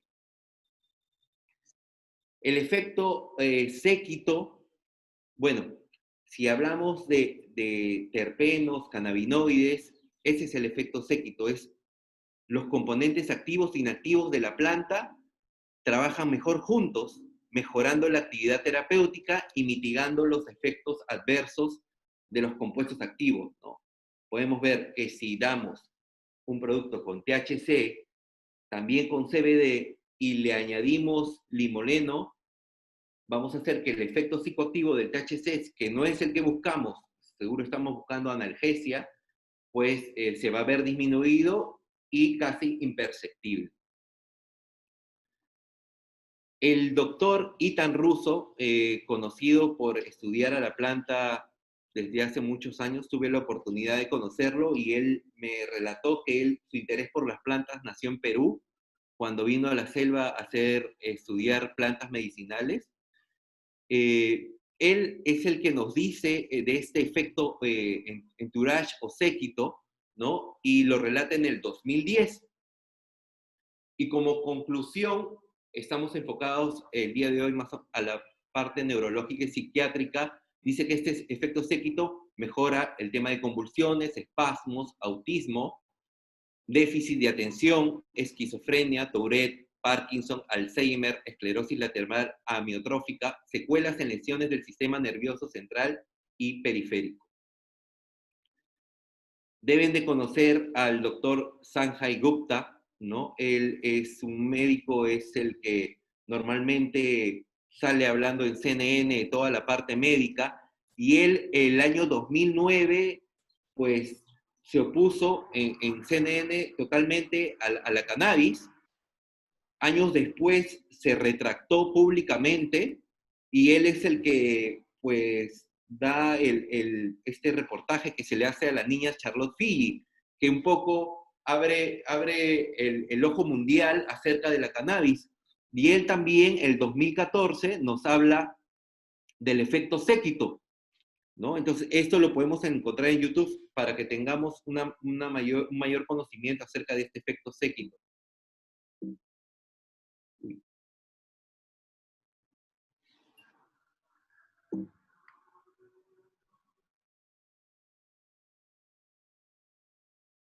Déjeme un rato. Okay. Se me fue. Ok. Y acá hay una frase importante de ese reportaje que dice que la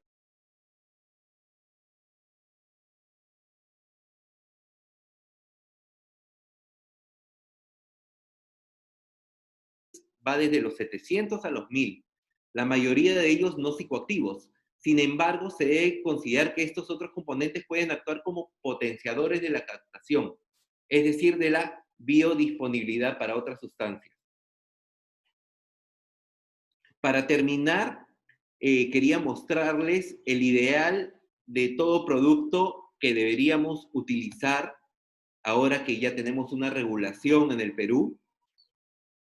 Y es este, ¿no? A ver, este es un análisis cromatográfico. Se le ha hecho una flor de cannabis en 1 gramo de flor. La cepa es una OG. Y este es el perfil de cannabinoides. Esta cepa es alta en THC, como lo dice acá el resumen. Es súper baja en CBD. No se han encontrado pesticidas. El análisis microbiológico también no se han encontrado ningún resto de estos microbios. Y acá tenemos lo que es los terpenos, y encontramos que hay el beta-cariofileno, antiinflamatorio, el mirceno, que podría condicionarnos a la relajación muscular. Tiene todos los otros terpenos, pero en concentraciones bajas que de repente no potencian la acción de este THC. Y el residuo y los solventes, también no se han identificado solventes. Al último tenemos un código QR para, pues si queremos entrar directamente y verlo en la web, podríamos entrar. Entonces, eso como médicos es lo que tenemos que exigir. Es lo que tenemos que exigir a los proveedores, ¿no? Que cumpla con todo esto para así poder identificar cuáles son los cannabinoides, qué terpenos, poder manejar una mejor estadística y no estar hablando solo de THC, CBD, sino ir más allá. Eso es todo lo que les quería mostrar. Espero que esta conferencia haya servido para aclarar algunos puntos y gracias por habernos acompañado. Doy pase a Estefanía. Muchas gracias a todos los los ponentes el día de hoy, súper interesante. Les invito a compartir su pantalla conmigo para que podamos resolver las preguntas del público.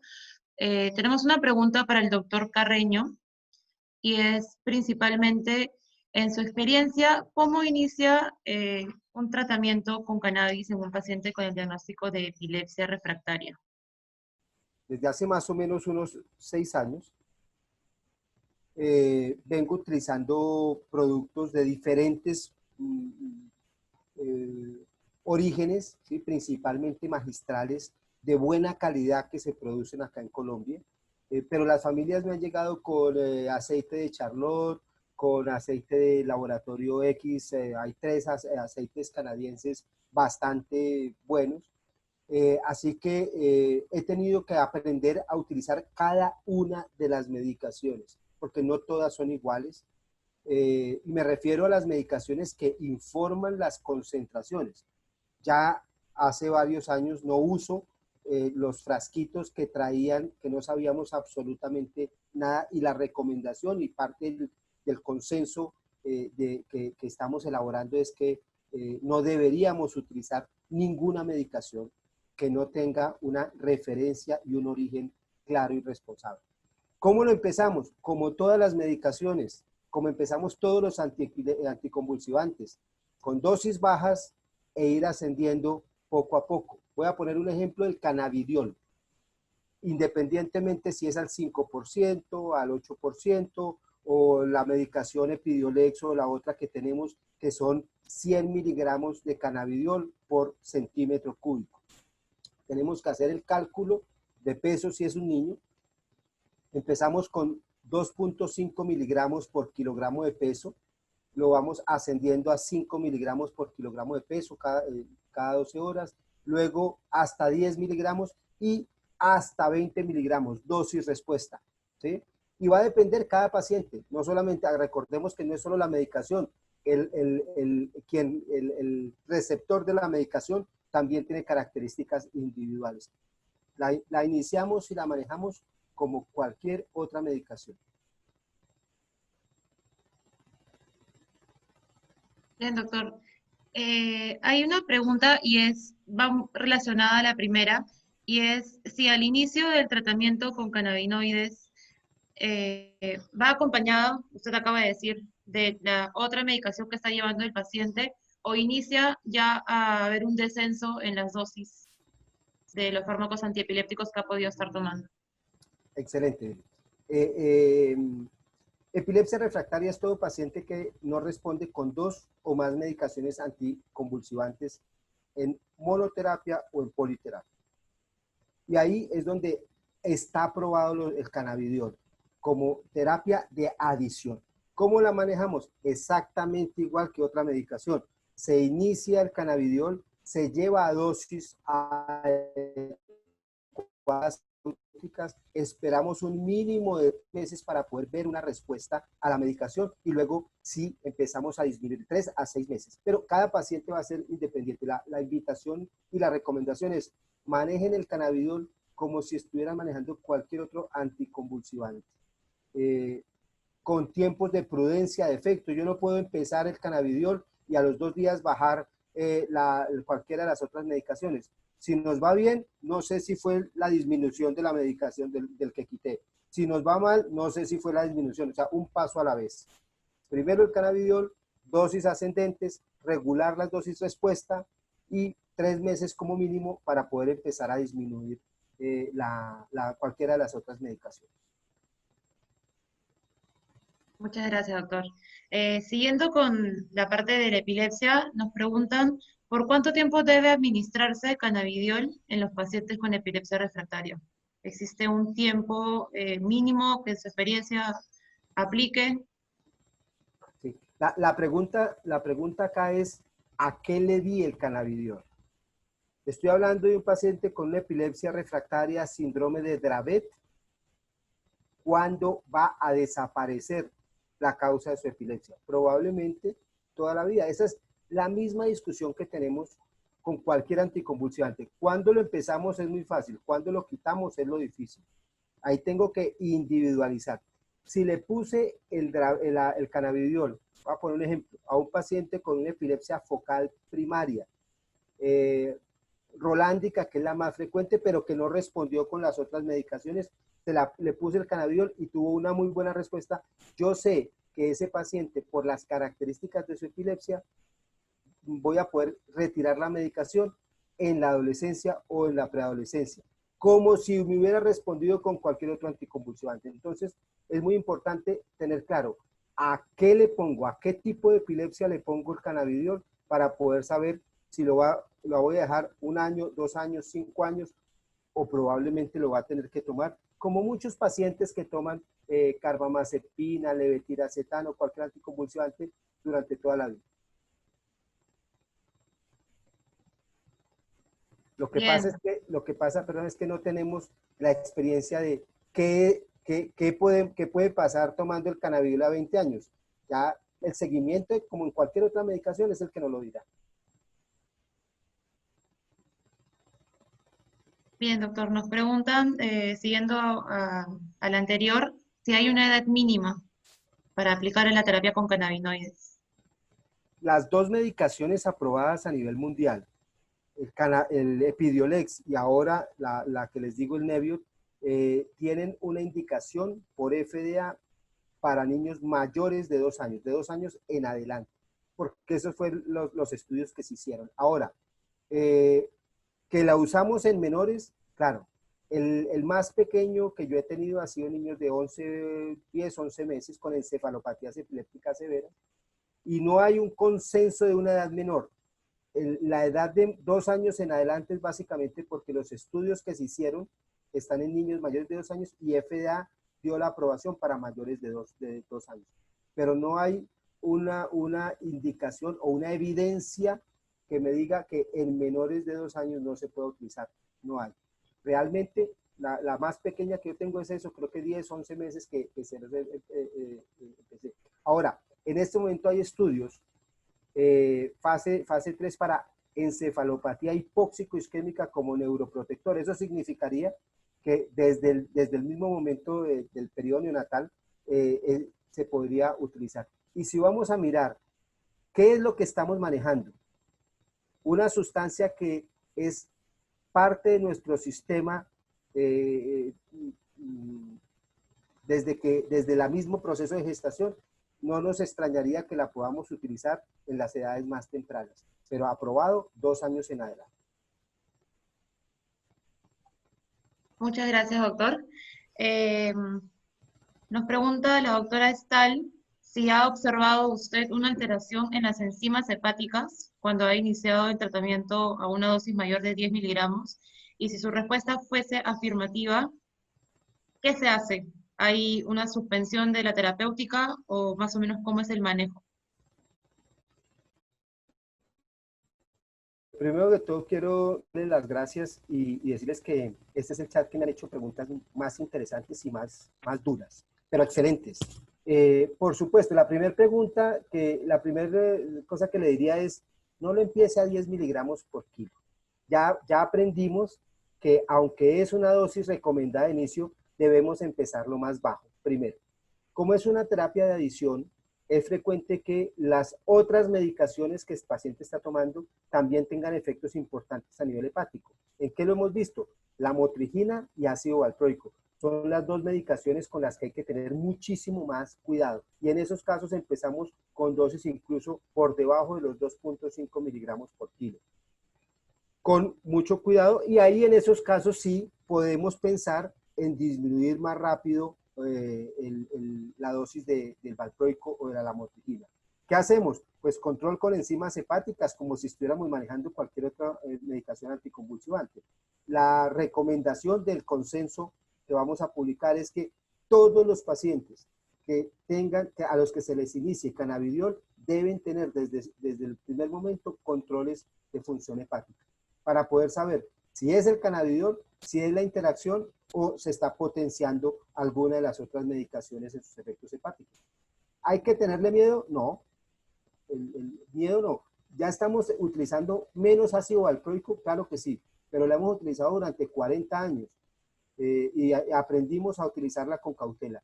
Simplemente es tener cautela, dosis bajas en ascenso y pruebas de función hepática. Muy bien, doctor. Bueno, es una pregunta, parte de mí, y me interesaría saber si los aceites que usted mencionaba, donde ha podido tener el examen de cromatografía, no necesariamente, digamos, de grado medicinal en una farmacia, sino los que tienen a disposición en Colombia, ¿son aceites que también contienen THC a dosis mínimas o son aceites solamente de cannabidiol? Sí, los, los, eh, los productos regulados sabemos que tienen, ¿sí? Y hago mucho énfasis porque es que todavía en nuestro medio, por lo menos un 80 o 90% de nuestros pacientes que consumen aceites son aceites conseguidos en la calle, ¿sí? De muchas formas. Ahí, ¿qué hemos visto incluso? Hemos visto concentraciones de mercurio, de plomo, de metales pesados, y conocemos casos de intoxicación por ese aceitico que era inocuo, y ha habido intoxicaciones por eso. Bueno, los que tienen una buena manufactura, sí tienen concentraciones de THC a dosis muy bajas. Realmente, si no hay una muy buena proceso de purificación, es muy difícil que un magistral no tenga THC, muy difícil. La inversión económica es muy alta para poderlo lograr. Pero también aprendimos que hay pacientes que responden a la mezcla, que es necesario tener, y como decía el doctor Max con su charla del efecto séquito, probablemente hasta los terpenos tengan una influencia importante. Lo que pasa es que no los hemos evaluado adecuadamente con métodos científicos. No le tengo miedo al THC en la mezcla, ¿sí? A concentraciones bajas, ¿sí? A concentraciones altas, ¿qué he visto? He visto efectos secundarios desde la parte comportamental, ¿sí? Pero pues son esperables, lógico, y no todos los pacientes. También tenemos chicos que han respondido mejor a aceites con mezcla de CBD y THC en concentraciones, voy a poner un ejemplo, de 10:1 o de 8:2, con buena respuesta, mejor que el cannabidiol puro, ¿sí? Mejor que las presentaciones farmacéuticas. He tenido ya casos en donde cambio el paciente que viene con el aceite porque ha respondido bien, pero no está totalmente controlado, y los que antes utilizaba el Epidiolex o ahora el otro producto que es cannabidiol puro, y se descompensaron. O sea, respondían mejor a la mezcla de CBD y THC que al cannabidiol puro. Cada paciente es un mundo. Aquí hay que aprender a no tenerle miedo a ensayar un poquito y no claudicar con el primer fracaso que tengamos, sobre todo si el paciente ha mejorado con respecto a cómo venía. Muchas gracias, doctor, por su entusiasmo en responder las preguntas. Y la verdad que tenemos bastantes. Siguiendo con el tema de la epilepsia, el doctor Boto nos pregunta, ¿cómo inicia la dosificación basada en peso? Si la inicia basada en el peso o es una misma dosis independiente a la edad y luego lo regula según el peso. No, según el peso, pues ya nos basamos en los estudios internacionales. Entonces empezamos con 2.5 miligramos por kilogramo en 2 tomas. Luego, después de 2 semanas, ajustamos a 5 miligramos, 2 semanas a 10 miligramos y vamos hasta 20 miligramos. Hay que recordar que la FDA recientemente aprobó dosis hasta 50 miligramos. El estudio de Epidiolex era 20 miligramos como dosis máxima, pero ya se han demostrado efectos favorables con dosis más altas. Lo que pasa es que ahí aparecen más frecuentes los efectos secundarios, pero hasta 50 miligramos podría aprobarse. Lo importante es empezar con dosis bajas, recomendación 2.5, aunque la literatura del Epidiolex habla de 5, pero empezamos con 2.5 y vamos a ajustar. Miligramos por kilogramo en 2 tomas diarias. Muy bien, doctor. El panel, doctor Juan Locke. ¿Qué tal? ¿Qué tal? Buenas tardes. Disculpen por la interrupción de la transmisión. Y te quería preguntar, doctor Orlando, si has tenido experiencias en pacientes con autismo, ¿no? Con el uso de cannabinoides, sobre todo en pacientes con autismo severo. Sí, la principal respuesta, doctor, es comportamental. ¿Sí? O sea, les ayuda a regular sueño y la parte de agresividad, auto y heteroagresividad. Son los dos efectos que he visto y que además están reportados y que están viendo en este momento en los estudios. Eh, Como un efecto indirecto que no sabemos si es directo o indirecto. Al regularse el comportamiento, mejora la interacción del niño socialmente o su desarrollo en la parte del lenguaje. Obvio, no estoy diciendo que milagrosamente mejoró el lenguaje completamente, pero sí lo que se ha visto es que hay una mejor procesamiento y una ganancia desde el punto de vista del lenguaje. Pero lo más marcado es la regulación del comportamiento y del sueño. En cualquier papá de niño con autismo, estas dos ganancias es un cambio radical en la calidad de vida. Bien. Doctor Max Alzamora, quisiera agregar alguna respuesta a las preguntas. Estoy revisando a ver si me salté alguna. Hola. Sí, veo que una pregunta que creo que va dirigida a nosotros, los médicos no especialistas que estamos en esta charla, que dice si es ético manejar pacientes con epilepsia refractaria en niños si no son especialistas en niños. La verdad que nunca imaginé hacerlo, creo que soy de los pocos que lo hace, eh, pero era una situación bastante dura. Yo ya viajaba, estaba en congresos fuera y veía la efectividad de los cannabinoides y los pacientes investigan, ¿no? Y ven en esto una esperanza y llegan al consultorio, ¿no? Pacientes polimedicados con más de 3 anticonvulsivantes totalmente desconectados de su entorno, igual seguían convulsionando. Y yo inicié con tratamiento con cannabinoides. Al momento tengo varios pacientes con epilepsia refractaria que van muy bien, que felizmente sus médicos especialistas tratantes, al ver esta mejoría, ellos mismos han comenzado a disminuir las dosis de los anticonvulsivantes. Esperamos que ya no lleguen en tanta cantidad al consultorio y que los médicos especialistas, pues al tener ya esta alternativa, comiencen a manejarlos, ¿no? Con toda esta información que se viene dando. Hay mucha información, como lo ha presentado el doctor Carreño, ya es indudable que este es una opción de tratamiento que da muy buenos resultados, que es una planta segura, que los efectos adversos del CBD, como lo dice la OMS en un comunicado, no hay dosis letal, no es tóxico y no es adictivo. Estamos hablando del cannabidiol, sobre todo, ¿no? Entonces, esa es la respuesta que podría dar.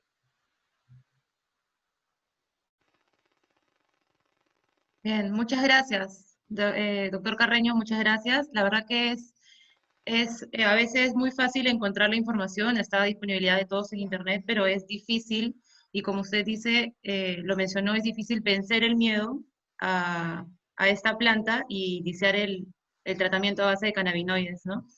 La verdad que es súper interesante toda la información que nos ha podido brindar el día de hoy. Y pues este es un webinar dirigido a médicos, en su mayoría médicos especialistas en neurología, y esperamos que puedan utilizar esa terapéutica que tenemos hoy día disponible. Si bien un poco limitada, ya estamos en el camino y pues ya tendremos más experiencias como en los países vecinos. ¿Quisieran agregar algún comentario, alguna recomendación del panel de expertos?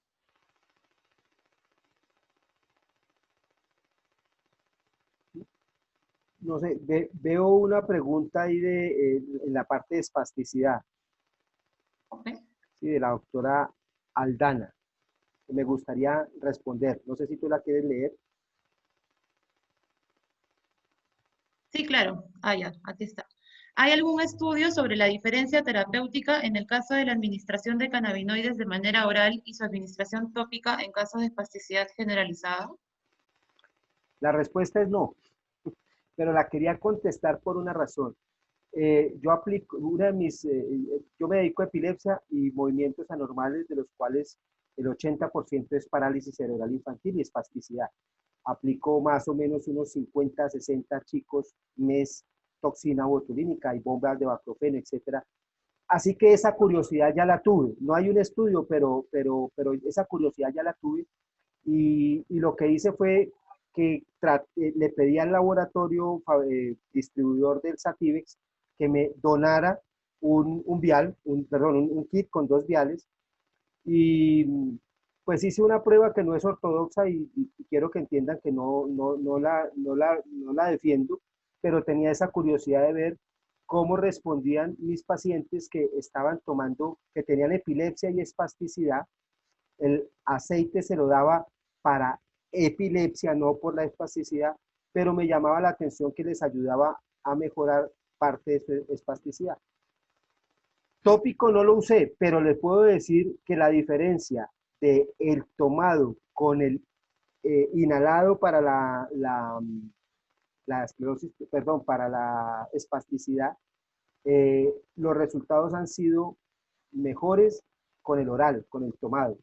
Y ahora sí, vamos a mirar cómo podemos hacer un estudio un poquito más serio. Realmente el estudio inicial de Sativex tampoco contempla la espasticidad. Muy curioso, ellos hicieron fue el estudio en dolor para espasticidad, cuando el target y el volumen de pacientes es en espasticidad. Esa pregunta que hace la doctora me parece espectacular porque veo que hay una iniciativa más allá de la epilepsia en otras condiciones y en otras patologías. No tengo la respuesta al tópico. He usado mucho el tópico, pero en personas que tienen artritis o fibromialgia o ese tipo de dolor, como coadyuvante, y empecé con mi mamá que tiene artritis. Pero la respuesta es mejor oral que inhalado en los pacientes que tienen espasticidad. Esa es la única experiencia que tengo y lo que estoy proponiendo en el laboratorio para que hagamos un estudio un poco más, un poco no, un estudio serio al respecto. Bien, tenemos un comentario de la doctora Mónica Rufás, y estoy totalmente de acuerdo. No sé qué opina el doctor Carreño. Dice, sería importante resaltar que en epilepsia refractaria no solo existe cannabis, sino es una alternativa más y se debe individualizar al paciente. Esto porque algunos lo utilizan como primera línea de tratamiento. Total. O sea, en primer lugar, en ningún paciente, en ninguno la uso como primera elección, en ninguno. No sé qué va a pasar en 5 años, en 2, en 3. Yo creo que el COVID nos adelantó la historia 10 años en muchas cosas. Y pienso que eso también aplica para este tema. Pero en ningún caso la uso de primera elección. Primero. Segundo, es importante que los pacientes con epilepsia estén en un programa de epilepsia. ¿Sí? No importa quién maneje el cannabinoide o quién maneje el otro tratamiento, lo importante es que estén en un programa. Nosotros tenemos desde esta cetónica, programa de ACTH, ahora cannabinoides terapéuticos, estimulación del nervio vago. Recientemente implantamos en Colombia la primer paciente con estimulación cerebral profunda para epilepsia, cirugía, o sea, la doctora tiene toda la razón. Y una cosa que nos ha pasado es que llega el paciente clave, perfecto, el paciente con epilepsia refractaria que tiene todas las indicaciones para cirugía. Y la familia prefiere empezar primero cannabidiol o cannabis o cannabinoide y darle un chance. Realmente no tenemos cómo negarle esa posibilidad, pero pero sí le damos un tiempo muy corto a la familia. Le listo, ok, vamos a utilizar cannabinoide, pero démonos 2 o 3 meses máximo, porque es que tampoco podemos permitirnos que esa brecha del tratamiento más adecuado se dilate mucho. En epilepsia refractaria hay muchos tratamientos. Cada paciente es candidato para uno. El cannabidiol está ganando puestos. Lo que sí es que ya no lo pensamos de última alternativa. Realmente, para mí, ya está entre la tercera o cuarta posibilidad cuando el paciente ha fallado, dependiendo obviamente del tipo de epilepsia. Muchas gracias, doctor Carreño. Bien, entonces voy a pasar a dar cierre a este webinar. Agradecerle al doctor Carreño por su tiempo, por su dedicación y por toda la información que nos ha brindado el día de hoy. Esperamos poder tenerlo en otra conferencia, sea virtual por los tiempos que estamos viviendo ahora. Doctor Massa Zamora, le invito a dar unas palabras previo al cierre. Gracias por habernos acompañado. Esta es una primera reunión. Esperamos tener más invitados del porte del doctor Carreño, hablando de su experiencia y hablando de del último conocimiento que se tiene acerca de la planta. Nosotros representamos a la Asociación Peruana de Medicina Cannabinoide, tiene menos de un año de formada, pero felizmente muy buena acogida, y lo que queremos es brindar educación, ¿no? No tratamos de imponer un tipo de producto ni nada de ese camino, sino brindar educación a los profesionales que lo requieran, ¿no? Entonces, tenemos las redes sociales de la Asociación Peruana de Medicina Cannabinoide. Normalmente estamos publicando en base a lo último estudios que hay. Entonces, para invitarlos a que nos sigan y cualquier duda que tengan, pues nos las hagan llegar. Estaremos prestos, cualquiera de los doctores, también tenemos veterinarios, comunicadores, que puedan aportar en esto. Gracias. Gracias, doctor. A los que aún están conectados, sí, están casi todos, en el chat se ha publicado una encuesta. Es una encuesta corta que nos interesa bastante sus respuestas. Por favor, si pudieran responderla. Y bien, con eso hoy cierra este webinar. Muchas gracias, Andrés, doctor Maza Zamora, el doctor Orlando Gracias a ustedes. Carreño y al doctor Juan Locke. Y gracias a todos ustedes por asistir y por permitirse aprender un poco más acerca de la terapia con cannabis. Muchas gracias, muy amable.